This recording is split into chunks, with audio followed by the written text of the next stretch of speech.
Très heureuse de vous retrouver encore sur ce beau plateau de Congo Suisse Télévision pour le compte de votre émission On en parle. Aujourd'hui, nous avons l'honneur de recevoir pour vous sur ce plateau Monsieur Eva Kanda Elombe qui est écrivain avec son encadrant Monsieur Tonda Esaïe. C'est avec eux que nous allons partager autour de ce qu'ils font. Sans plus tarder, je le reçois. Bonjour Monsieur Eva. Bonjour Madame la journaliste. Et bonjour Monsieur Tonda Israël. Bonjour Madame. Esaïe. Bonjour. Monsieur Eva, c'est avec vous que nous allons commencer. Il y a des gens qui nous suivent en ce moment partout dans le monde entier. Ils veulent savoir qui est Monsieur Eva Kanda Elombe.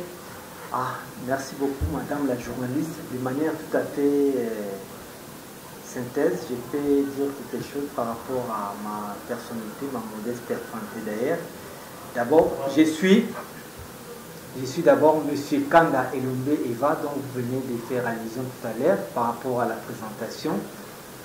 Je suis d'abord économiste formé à l'université de Kinshasa et juste après mes études, j'ai venu aussi en fait d'accéder au ministère de la Recherche scientifique comme chercheur et je suis aussi écrivain. À ce titre, j'ai venu de réaliser pour la toute première fois en République démocratique du Congo un livre qui s'intitule Le premier du genre et c'est scientifique. Marketing politique de l'ère congolais face aux élections. Et par rapport à mon premier livre, j'ai pu innover dans notre pays. J'ai amené comme innovation dans notre pays, à savoir un livre, la version texte. Et je m'étais dit quelque part pour mon pays, comme on a toujours dit que les Congolais ne lisent pas, je m'inscris en faux par rapport à cela. Et je suis allé encore plus loin. J'ai apporté le livre, la version texte, et j'ai donné encore le caractère image, c'est-à-dire j'ai apporté la version imagée du livre, c'est-à-dire j'ai adapté le livre en version texte. Merci beaucoup. Aujourd'hui, nous vous recevons sur ce plateau à votre qualité d'écrivain. Et pourrions-nous savoir, Monsieur Eva Kanda, comment avez-vous commencé votre carrière? Merci Madame la journaliste. C'est-à-dire que la carrière a commencé d'une manière là que moi-même je ne pouvais pas imaginer. Je ne suis pas au départ un écrivain. Je n'ai jamais rêvé un seul instant dans ma vie d'être écrivain. C'est-à-dire qu'après la publication, après mes études à l'université de Kinshasa, j'ai pu appeler mes amis par rapport à ce qu'on faisait. C'est-à-dire qu'on était encore sans emploi, on n'est pas dit chômeur. J'ai demandé aux amis, on devait se réunir quelque part pour pouvoir imaginer, pour pouvoir penser par rapport à l'avenir et surtout au devenir de notre pays. Alors, au lieu de rester à la maison, au lieu de rester réfléchir, penser, rêver à la maison, on pouvait se rencontrer quelque part pour pouvoir discuter sur l'avenir de notre pays. Pourquoi pas sur notre propre avenir, mieux notre destin. Et c'était vers quelle année? C'était vers les années 2004. Et là, j'ai dit aux amis, voilà, nous sommes des marketeurs, nous sommes formés à l'université de Kinshasa. Les professeurs nous ont dit ceci, vous êtes formés pas pour devenir des commandeurs d'emploi, mais beaucoup plus pour être aussi des créateurs d'emploi. J'ai dit aux amis, voilà, on est formés, on a l'expertise voulue, nous devons maintenant commencer à travailler. C'est-à-dire, dans notre domaine qui est vraiment respectif, nous devions commencer en tant que marketeurs, rechercher en fait à donner quelque chose au mieux aux entreprises. Et voilà, d'une façon générale, les entreprises ne cherchent qu'à vendre leurs produits. Et nous, on peut être comme intermédiaire. On peut être intermédiaire au niveau de la distribution, au niveau des consommateurs, au niveau des fournisseurs, qu'est-ce que j'ai encore. Et voilà, on a tenté d'apporter l'expertise à différents niveaux. Et par rapport à ça, les entreprises, pour certaines, ils ont dit c'est une affaire intéressante, mais voilà, on n'avait pas réalisé des meilleurs profits par rapport à nous-mêmes, et si bien qu'on avait donné quelque chose au niveau d'entreprise. Et voilà comment nous avons commencé en 2004. On va continuer avec vous. Et d'où vous est venue l'idée? Parce que déjà au départ, vous avez dit que vous avez commencé les études universitaires et après, vous vous êtes dit, je dois commencer à faire quelque chose, on doit commencer à faire quelque chose avec les amis. Mais d'où vous est venue cette idée de commencer à écrire? Parce qu'on le sait que ce n'est pas aussi facile de se mettre devant le papier avec un stylo en train de réfléchir, qu'est-ce que je dois écrire, comment composer un texte.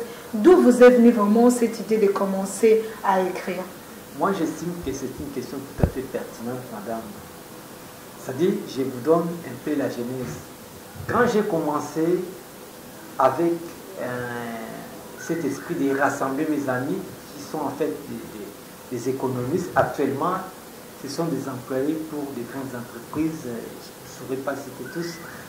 Et l'idée était partie du fait qu'à un moment donné, cette dynamique-là avait un peu cessé, avait baissé. Pourquoi? Pour la simple raison, l'un d'entre eux ou l'autre avait trouvé un job quelque part. Et de plus en plus, et au finish, j'étais resté seul. Je ne savais plus quoi faire. Est-ce que ce n'était pas aussi leur vision? Parce que vous avez fait l'économie, et un jour, vous vous retrouvez dans ces domaines d'écrire. Ce n'est pas aussi facile, donc ce n'était pas leur vision, c'est pour cela qu'ils se sont débarrassés de vous. Bon, à mon niveau, j'estime que la vision d'une façon générale, dans un premier temps, elle est individuelle. Chacun au moins une vision. Elle est individuelle, la vision. Elle peut l'être aussi collective, dans une certaine mesure. Au départ, c'est d'abord individuel. J'avais une vision que j'ai partagée avec mes amis, qu'ils ont accepté facilement. Mais à un moment donné, quand on travaillait avec la dynamique, avec ce que quelqu'un s'est représenté en lui-même comme un destin, il y avait des opportunités d'emploi.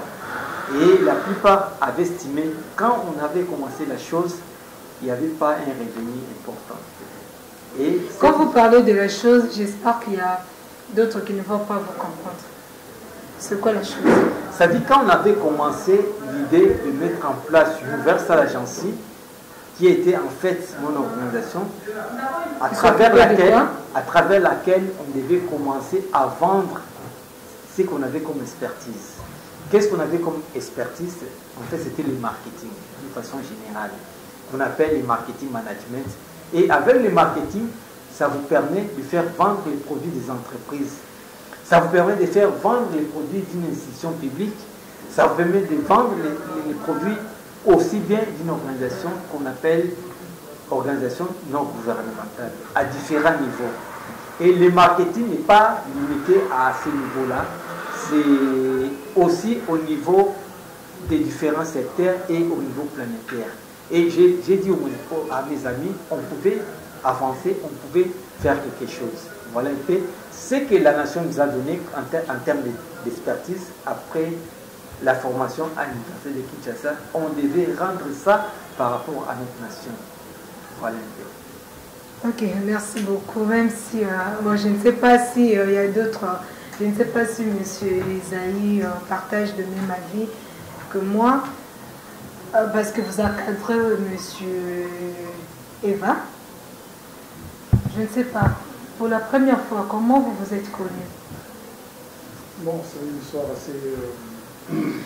Il y a toujours point A. Oui, tout à fait, assez cocasse. Moi, je suis plongé aussi très jeune dans le monde du livre. Nous tenons, je ne sais pas si je fais de la pub, une maison sur Victoire. Et une fois, j'ai reçu mon jeune frère, on a péroré, on a discuté autour du livre et j'ai trouvé les concepts assez innovants, assez novateurs, si bien que je me suis prêté, je me suis mis à ses côtés pour l'accompagner dans cette rédaction. Donc on est tout le temps ensemble, on se passe les idées, on discute autour de tout et de rien. Donc on est tout le temps ensemble. Et comme j'aime bien le livre, il aime le livre, nous partageons autour de ça. Et voilà. Ok, merci beaucoup. Je reviens à vous, Monsieur Eva. Pourriez-nous savoir les personnes qui vous ont marqué? Parce que nous savons que, par exemple, moi qui suis journaliste, Quand j'étais encore toute petite, je me disais, moi, je vais devenir comme tel, comme tel, comme tel. Aujourd'hui, je réalise quand même mon rêve. Et vous, avez-vous des gens, même si au départ, ce n'était pas votre vision, et à la suite du temps, vous vous êtes dit que je dois devenir écrivain. Quelles sont ces personnes qui vous marquent? Oui, madame, tout à fait. Mais je crois, par rapport à ma personne, ce que je vais vous dire maintenant, ça va vous surprendre. Je n'ai pas un modèle comme tel. Je n'ai pas un modèle français, je n'ai pas un modèle américain, je n'ai pas un modèle suisse, que sais-je encore. Et par rapport à ça, il y a ceci, madame. Quand on a commencé avec les amis, parce que j'aime parler dans la continuité aussi, quand on a commencé avec les amis, il s'était fait que la dynamique avait baissé. J'étais resté seul. Avant de rester seul, il y avait ce qu'on appelait à l'époque, en 2006, il y avait déjà les élections dans notre pays. Et par rapport aux élections, il y avait un autre fait, c'est-à-dire avec le marketing commercial, si vous voulez, je passe le terme, ou le marketing management, si vous voulez, il y avait un problème. C'est-à-dire qu'on n'a pas atteint les résultats escomptés. Mais il faudra-t-il encore faire? J'ai dit aux amis, voilà, il n'y a pas les nombres avec lesquels nous avons commencé au départ, mais on peut faire encore quelque chose. Comme je reste encore innovateur, encore les profs, j'ai des idées innovantes, j'ai dit aux amis ceci. Avec les élections, parce que j'y tente toujours, hein, j'y risque toujours par rapport à ce que j'ai fait, on peut aller par rapport à un autre concept. Le concept nous a été donné, enseigné par nos professeurs des universités. Vous avez parlé du marketing politique. Le marketing politique, ça passe dans d'autres siècles. Vous martelez plus sur le marketing, parce que bientôt nous allons parler de votre ouvrage. On parle maintenant de votre parcours. Oui. Parcours en tant qu'écrivain et non économiste. Non, justement, madame, ce que je parle, c'est mon parcours réel. Je n'invente pas. Parce que, bon, je ne sais pas si ça se comprend. Vous permettez que je finisse un peu... Oui, je vais vous donner la parole, mais ma question est de savoir les personnes qui vous ont marqué. Justement, je parle de... Il y a des écrivains, non? Je réponds à votre question. Vous attendez à des écrivains français, américains, que sais-je encore. Je vous parle de ma réalité à moi propre, s'il vous plaît. Donc, il n'y a aucun écrivain qui vous a marqué. Laissez-moi le temps de parler. Vous n'avez jamais eu le temps de consulter. Laissez-moi le temps de parler, vous allez comprendre davantage de quoi je parle. Ok. En fait, quand il n'y avait plus assez, il n'y avait plus cette dynamique, je suis resté seul. Et on avait, à l'époque, avant que je ne reste seul, on avait lancé le concept marketing politique. Quand on a lancé ce concept-là, on a tenté avec les politiques d'antan d'alors, notamment Roubaix et les autres, ça n'avait pas aussi marché. Mais on concevait les histoires, on concevait les ébauches sur le marketing politique. Mais avec les collègues, les condisciples d'alors, on avait fait quelque chose. Et finalement, j'ai resté à la maison pour pouvoir parfumer, un peu améliorer la chose. Curieusement, quand j'ai amélioré la chose, ça prenait une autre dimension. Et tout à fait le caractère du livre. Et quand les amis étaient partis, je m'étais dit, comme on n'a pas gagné les marchés escomptés, autant que je fasse quelque chose d'ouvrage qui peut rester dans les annales du pays. Vous voyez la question que vous me posez. Et à ce titre, je m'étais mis dans l'aspect ou dans le contexte de rédiger maintenant un livre par rapport à tous les éléments que j'avais en fait. Et de là, j'ai conçu un livre. Je m'étais dit ceci. Les jours que on se comprend. Ma question c'est de savoir. Nous savons que même dans la politique, même dans la vie réelle, tout ce que nous faisons, il y a toujours des modèles. Nous copions quelque chose auprès de telle ou telle personne. C'est-à-dire, aujourd'hui, je vous reçois sur ce plateau en tant qu'écrivain. Aujourd'hui, monsieur Eva, tout le monde vous connaît, vous êtes écrivain, vous avez à rédiger un livre, tout ça. Et avant de rédiger ou après, vous avez aussi le temps de lire d'autres ouvrages? Vous avez à consulter d'autres personnes qui ont déjà écrit ou comment? Oui, c'est-à-dire qu'après cela, parce que vous voulez que nous allons au vif du sujet, après cela, quand j'ai rédigé les premiers livres, suivant les contextes dont je vous ai parlé tout à l'heure, finalement j'avais rédigé un livre. Mais je n'avais pas trouvé un marché, je n'avais pas trouvé un éditeur.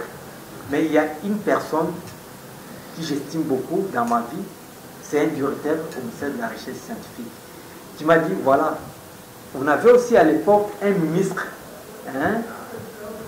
qui faisait partie de ma famille. Et j'ai posé les problèmes. On dit, non, c'est bon, on doit lire les textes. Quand on a lu les textes, c'est alors qu'on a dit, c'est un livre réel qu'on peut soutenir et puis on peut vous accompagner. Voilà la première étape de mon premier livre. Vous voulez avoir à tout prix les modèles, mais moi je parle de faits concrets. Comment je suis parti, madame? Et quand j'ai présenté les textes, et quand on a lu les textes, on m'a dit non, c'est un livre réel, on peut soutenir. Et à l'époque, on avait un aîné de la famille qui s'appelle jusqu'à aujourd'hui, il s'appelle ministre honoraire Bokole Ompuka, Jean-Pierre Bokole Ompuka. Il a dit non, je vais poser le ministre de la Recherche scientifique. Voilà un peu. Il a dit c'est un livre, il a diligenté l'enquête auprès de ses collaborateurs. Lisez d'abord les textes de ce jeune, qui est mon jeune frère aussi. Si c'est intéressant pour le pays, on peut faire quelque chose. Voilà où je suis parti, d'où je suis parti. C'est de là que j'ai commencé à faire le premier livre. Ok, merci beaucoup. Parlons là, il n'y a pas de modèle comme tel. Parlons maintenant du livre. J'espère que vous voyez, Eric. Le livre est là, intitulé Marketing politique. Baromètre de la démocratisation en République démocratique du Congo. Tout à fait. Moi, je préfère encore éclater la chose. On commence par le premier livre. Et ça, c'est le deuxième. C'est le premier livre dont j'ai fait allusion au ministre honoraire de la recherche scientifique en la personne de Jean-Pierre Bokole Ompuka. C'est un aîné qui avait lu d'abord le premier livre et qui a dit... Dans votre tout premier ouvrage, c'est là. Marketing politique du leader congolais face aux élections. Voilà, c'est le premier livre. Et j'apporte un peu la précision. J'en suis aussi l'auteur de ces livres et puis l'innovateur par rapport à quoi? J'ai apporté les livres, disons la version texte et puis la version imagée, c'est-à-dire la bande dessinée. Chose tellement rarissime dans notre pays. J'ai pris ces risques-là. Pourquoi j'ai pris ces risques-là? Quand je suis allé présenter ça au niveau des ambassades, au niveau des partenaires, ils m'ont dit, monsieur Kanga, c'est un livre qui est intéressant, mais vous, dans votre pays, vous n'avez pas la culture ni la lecture. Est-ce que vous ne pouvez pas imaginer quelque chose aussi d'image? Je suis resté pratiquement pendant 2 semaines en train de réfléchir. Comment je pouvais adapter un livre que j'écris en texte, avoir ce livre. Un jeune frère qui est un BDiste, qui fait les dessins, etc. Je lui ai dit ceci, est-ce que vous pouvez m'écrire ou me faire les dessins sur un livre? Il dit, tout à fait, volontiers. Et c'est ainsi que je lui ai apporté les résumés de ces livres. Et partant du résumé de ces livres, il a pu faire la représentation en image de ces livres. Voilà, après les livres, on avait ce qu'on appelle la bande dessinée, intitulée Marketing et Leadership en République démocratique du Congo. Merci beaucoup. Voilà. J'espère que nous allons commencer par comprendre d'abord, parce qu'il y a ceux, quand vous parlez de marketing politique, ils ne savent pas ça signifie quoi. Pourriez-vous nous expliquer c'est quoi le marketing politique? Oui, c'est tout à fait... Ou de quoi allez-vous faire allusion par rapport? Je suis vraiment dans ma peau quand vous me posez cette question, pour vous dire quoi, en fait, jamais innovation de taille, j'en ai fait autant en termes de vulgarisation. C'est-à-dire, jamais j'ai fait sortir les marketing qui étaient dans les domaines commerciaux, je les transpose dans les domaines politiques. Comme vous le savez, les pays venaient de passer aux élections et les élections se poursuivent. Hein? Et je m'étais dit, quelle pouvait être ma contribution par rapport à mon pays qui ne cesse de se rechercher par rapport à son émergence. J'ai dit, je suis un marketeur formé spécialiste, mais je peux apporter aussi une innovation, c'est-à-dire le marketing politique. Et par rapport au marketing politique, j'ai pensé, comme les États-Unis, parce que c'est d'origine américaine, c'est-à-dire un candidat aux élections se vend également comme un produit aux élections. En quoi il se vend comme un produit? C'est-à-dire les candidats aux élections se vendent comme un produit. C'est en termes de projets de société, en termes de programmes d'action. Donc on doit accepter, c'est-à-dire quand il propose, c'est ça l'aspect vente, quand il propose son produit de société ou bien son programme d'action, son projet de société, c'est l'aspect vente. Quand on accepte maintenant son programme d'action, c'est l'achat. C'est-à-dire on ne devait plus continuer à vendre l'argent, à vendre les t-shirts, les boissons, etc. Donc nous, on avait fait par rapport à ça la vulgarisation. Je me réjouis aussi, il n'y a pas longtemps, hier j'étais avec un représentant, un responsable de la CENI qui a dit que tu as fait un travail de taille. Et par rapport à ce travail, voilà les couronnements, voilà les résultats. Et aujourd'hui, comme vous et moi, madame, vous le savez très bien, aujourd'hui, on ne se fie plus à l'argent, on ne se fie plus au t-shirt, que sais-je encore. Maintenant, on dit que quel est le projet de société que vous avez mené, quel est votre programme d'action. Et je tiens aussi à renchérir par rapport aux exemples. Vous savez, aux États-Unis d'Amérique, dont est parti le marketing, le président, d'autres fois, Barack Obama, le fait seulement d'être un président noir d'origine africaine, il ne pouvait pas être accepté aux États-Unis, avec son programme d'action, projet de société, à travers ce qu'on peut appeler l'appellation, l'expression Yes Weekend. On l'a accepté. On ne l'a pas accepté parce qu'il est noir, on ne l'a pas accepté parce qu'on l'aime bien. Monsieur Eva, par rapport à votre livre Marketing politique du leader congolais face aux élections, qu'allez-vous transmettre au peuple congolais? Oui, aujourd'hui je transmets au peuple congolais. Par rapport à ce livre, le par premier. Rapport le premier, c'est-à-dire que le concept en toile de fond, c'est le marketing politique. C'est la thématique principale. C'est-à-dire que nous devons aujourd'hui nous vendre comme des produits aux élections, comme des produits consommables. Comment? Parce que vous utilisez, bon, essayez un peu d'utiliser un langage facile pour permettre à ceux qui nous suivent de bien capter votre message. C'est-à-dire quand je demande ce que vous voulez transmettre, c'est-à-dire le contenu, vous pouvez faire juste une petite synthèse en 1 minute, parce que les gens vont voir le livre, mais ne savent pas qu'est-ce qui est dedans. Oui, je peux le faire maintenant. Oui, vous pouvez. Faire cet exercice-là. Oui, c'est ça. C'est ça. Alors, votre attention, s'il vous plaît. Donc, tout candidat aux élections n'aspire qu'au pouvoir. Vous le savez, tout candidat aux élections à différents niveaux, qu'on vous trompe, madame, n'aspire qu'au pouvoir. Et les électeurs ou la population n'aspirent qu'au mieux-être. Vous voyez? Donc, les candidats au pouvoir n'aspirent qu'aux élections. Et par rapport maintenant au marketing, c'est quoi d'abord le marketing? C'est un processus ou une discipline qui vous permet d'abord de bien comprendre quels sont les besoins de base, quelles sont les aspirations profondes des électeurs ou de la population, quelles sont leurs préférences. Et vous prenez tout ça, les besoins, les aspirations, vous représentez ça à travers les projets de société. Je m'explique.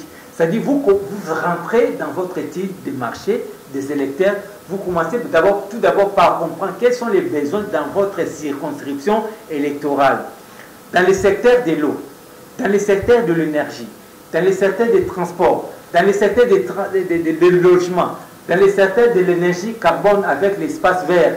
Vous comprimez cela dans votre projet de société. Voilà, je me présente comme un candidat aux élections, je me présente tout à fait comme une solution par rapport à votre problème, n'est-ce pas, madame?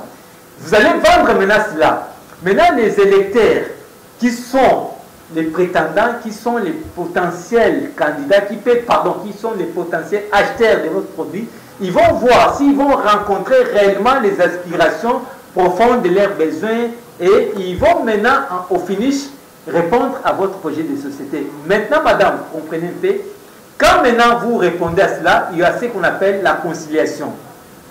Il y a les besoins d'une part qui sont interprétés dans leurs produits de société et il y a maintenant les pouvoirs ou les candidats aux élections qui ont bien traduit cela. et la conciliation de ces deux intérêts opposés, ça crée ce qu'on appelle le marais des raisons. Voilà un peu. Et bon, vous avez parlé plus de politiciens. Quelle est la part du peuple congolais dans ce livre? Bon, la part du peuple congolais, je suis vraiment ravi quand vous me posez ces questions, je suis dans ma peau. Vous savez, les électeurs, ou pardon, d'abord les candidats, ils sont ici de la communauté, ils sont ici de la base. Et ce sont des gens qui veulent maintenant travailler, ce sont des serviteurs en fait. Ce sont des serviteurs de la population. Ils viennent servir la population. C'est-à-dire, nous sommes là pour vous servir. Ils ne sont pas privilégiés. Ils ont une responsabilité. C'est une charge, madame, si vous voulez. C'est une charge. Quand je viens, je me pointe comme candidat aux élections.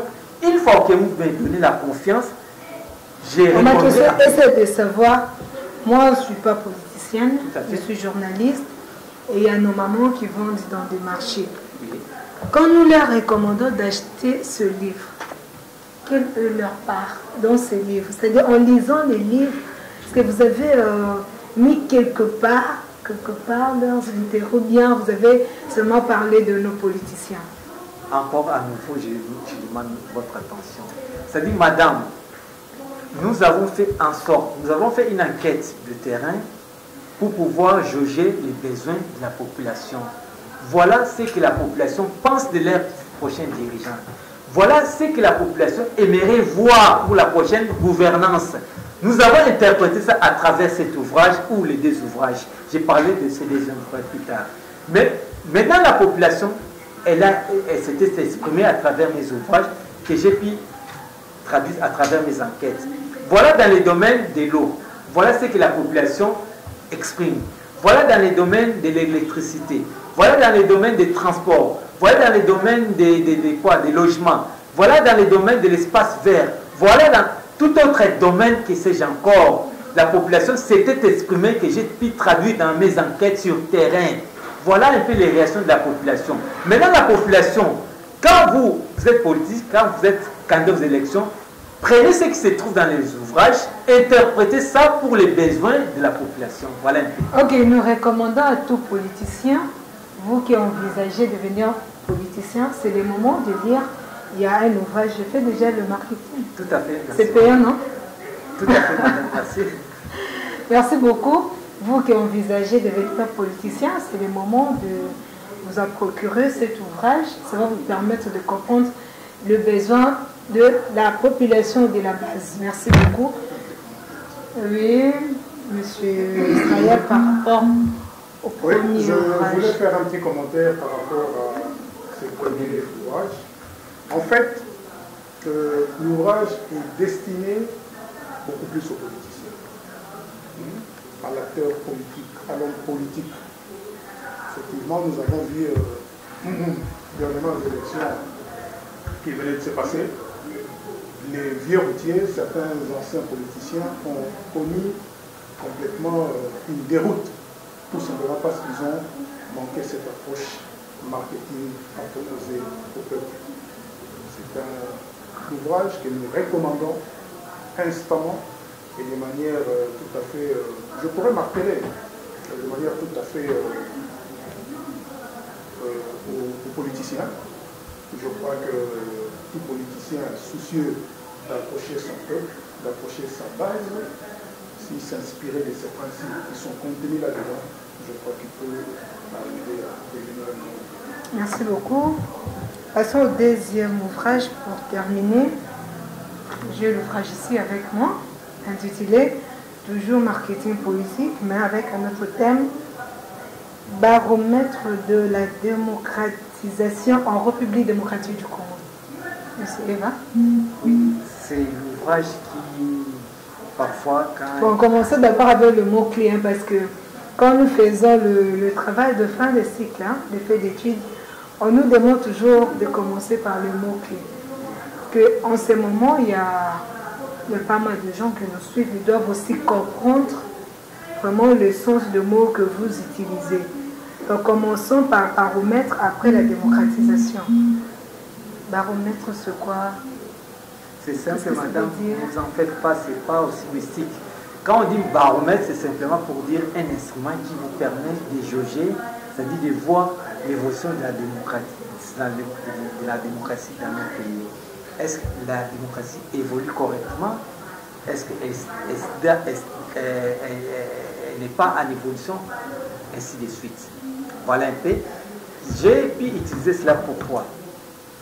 Parce qu'après une étude comparative que j'ai faite dans mon livre, il y a les élections de 2006 et puis il y a les élections de 2011. À ce jour, on est aux élections de 2018. Je ne suis pas encore arrivé aux élections de 2018 parce qu'on est pratiquement au début de l'année 2019. J'ai pu comparer un peu pour voir certains paramètres démocratiques. Comment ont-ils évolué? Ont-ils bien évolué? Ça se passe bien encore, ainsi de suite. Alors, quand on dit baromètre, c'est un instrument d'appréciation de l'évolution des paramètres ou non. Voilà un peu. Et pour dire encore, à part les baromètres, vous avez posé encore quelques questions. La démocratisation. La démocratisation. Vous avez déjà expliqué ça. Donc, on est encore une jeune démocratie. Je dois encore le dire. Dans notre pays, on dit c'est une jeune démocratie. C'est comme un bébé qui vient de naître. Il doit grandir, il doit croître, grandir, et puis, etc. Voilà. Ok, merci. Parcourant le... On est à quel cycle, vous le savez? Pardon? On est à quel cycle de la démocratie dans notre pays? Je ne sais pas, ça vaut... C'est l'observateur, vous le savez aussi. Ça vaut de nous informer. Nous entrons, après les deux cycles, nous entrons au troisième cycle. Parlons de la 35e page, là je vois décentralisation et focus, groupe dans les nouvelles provinces de la République démocratique du Congo. Qu'est-ce que vous avez voulu nous transmettre par rapport à ce chapitre? Sérieusement, madame, vous avez posé des questions intéressantes. Je suis vraiment ravi. Je ne sais pas qu'est-ce que vous avez mis. Pour dire quoi en clair? Pour dire que la démocratie se conçoit d'abord à la base. La démocratie se conçoit à la base. Donc, on devait inverser un peu la tendance. Pour la prochaine fois, je souhaiterais, je suis un simple chercheur, je souhaiterais, avec votre accord aussi, madame, pourquoi pas l'observateur, pourquoi pas les journalistes et les réalisateurs, de commencer toujours par la base. C'est-à-dire, la démocratie se conçoit à la base. C'est au niveau de la base qui se conçoit également le développement. Donc, on devait inverser la tendance, commencer à faire les élections locales, etc., pour arriver aux élections présidentielles. Parce que j'ai pu développer le concept de la décentralisation. Pourquoi? Parce que comme vous le savez bien, il n'y a pas assez longtemps, professeur, on venait un peu de déclencher le processus de la décentralisation. On est passé de 11 à 26 provinces. Et le fait qu'on est passé de 11 à 26 provinces, nous devons aussi appliquer le marketing politique à différents niveaux. Le marketing s'applique, certainement, le professeur l'avait si bien dit, beaucoup plus pour les dirigeants, parce qu'il y avait un nombre pléthorique par rapport aux dirigeants qui voulaient diriger, qui voulaient avoir des postes de responsabilité dans notre pays, beaucoup plus notamment dans l'existence des prises de décision. Mais nous avons pensé qu'ils devaient comprendre d'abord les besoins de la base. C'est un peu les concepts. C'est les concepts. Vous aimez bien la base, hein? Non, moi je ne parle pas par rapport au politique, par rapport à un chercheur dit des noms. Hein.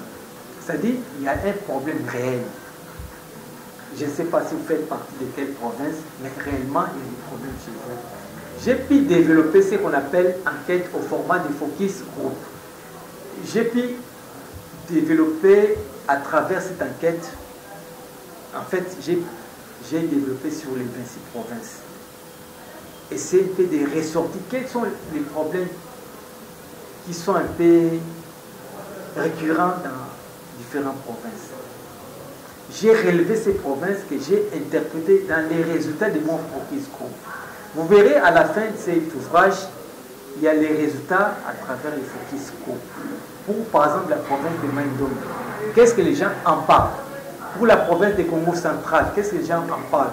Pour la province de Bas-Ouélé, qu'est-ce que les gens voulaient voir par rapport au changement escompté? Pour la province de Kasaï, Kasaï central, etc. Pour la province de Katanga, pour la province de Tanganyika, etc. C'est un travail vraiment de très longue haleine. Je ne pense pas que le conseil va me contredire par rapport. Merci beaucoup, M. Eva. Nous tendons pratiquement à la fin. Déjà, on nous signale. Avant même. Le média, c'est le temps, c'est le chrono qui joue. Alors, pourriez-nous savoir les difficultés rencontrées par rapport à ce travail? Ah, madame la journaliste, j'ai rencontré les détails sincèrement. D'abord, d'ordre financier, qui était bité par rapport à ce que je faisais durant une certaine période aux problèmes financiers. C'était pas facile pour moi. J'ai pris ces risques-là, mais c'était pas facile.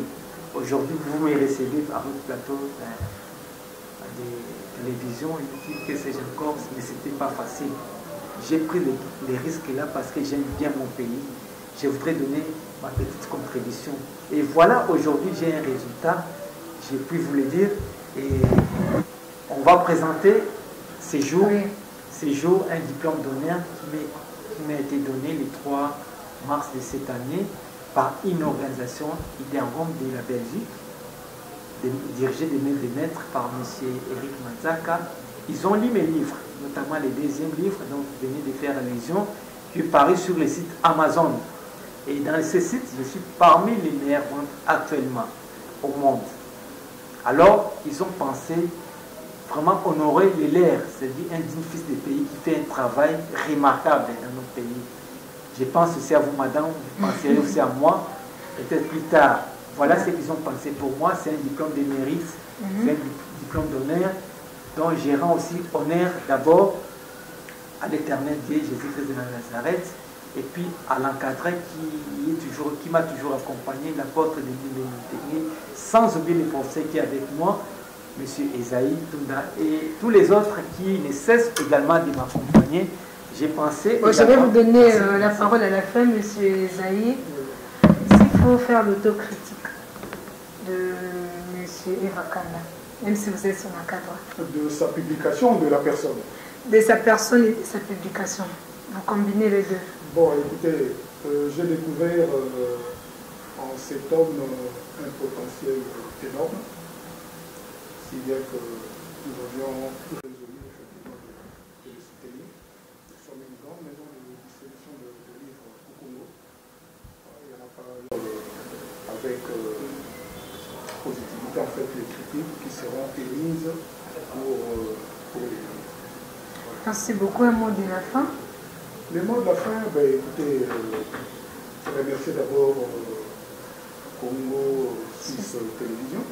Moi, c'est vraiment une découverte. Je suis à côté, mais c'est la toute première fois que je découvre l'emploi. Deuxièmement, ne vous focalisez pas trop en fait, je pourrais dire entre guillemets futilité, mais le Congo a besoin d'initiatives comme ça pour asseoir son développement. Nous encourageons à descendre sur le terrain, de découvrir les initiatives qui sont initiatives positives, évidemment, qui sont posées et essayer de les faire ressortir pour nos choix. Je crois que le Congo gagnera dans tout ça. Merci beaucoup. Monsieur Eva, nous sommes arrivés à la fin de notre numéro d'aujourd'hui. Un mot. Merci pour les mots de la fin par rapport à l'émission. Je tiens d'abord à saluer et puis à remercier mon aîné, Maître John de Suisse, qui j'appelle affectueusement Switzerland et Zirquois. Je vous salue aussi, je vous remercie aussi Madame Marlene. Merci. Vous avez fait un travail de qualité, sans oublier mes jeunes frères qui sont au devant de moi. J'ai salué aussi Eric, sans oublier aussi j'aime, et puis pourquoi pas Papi le Congo. J'ai salué aussi, j'ai remercié aussi mon aîné, le professeur Esaïe, et pourquoi pas l'apôtre de l'Union, mes parents, et puis ma fille Elvine, qui j'appelle affectueusement la fille du roi. Voilà un peu tout ce que je peux dire pour aujourd'hui. Merci beaucoup.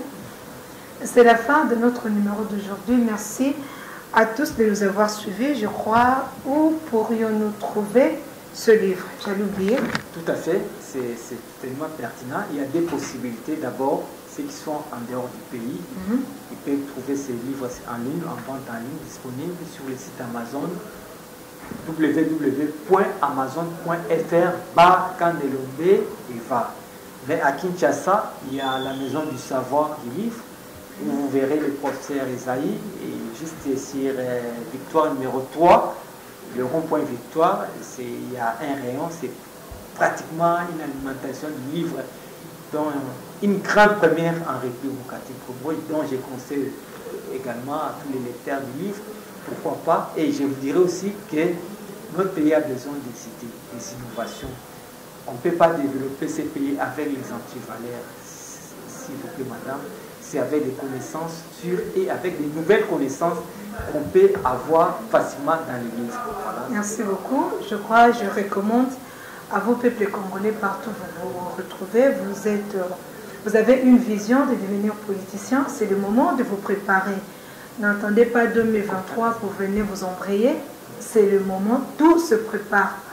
Pour arriver à ça, il faut d'abord commencer par A. Et je vous recommande déjà à acheter déjà nos ouvrages, parce que j'en fais déjà partie. Merci. Ok, acheter ces ouvrages pour réaliser vos rêves. Quant à moi, je vous retrouve très prochainement. Et merci à la grande équipe qui nous accompagne en ce jour. Derrière les caméras, je vois mon frère Eric Monstre et mon frère JM Kalumbo à la supervision de Papi Lokongo et à la réalisation, j'ai mon frère Gaulois et David Matondo. Et je remercie mon chef John Simao pour l'opportunité. Et merci à tous. Je vous retrouve très prochainement et au revoir.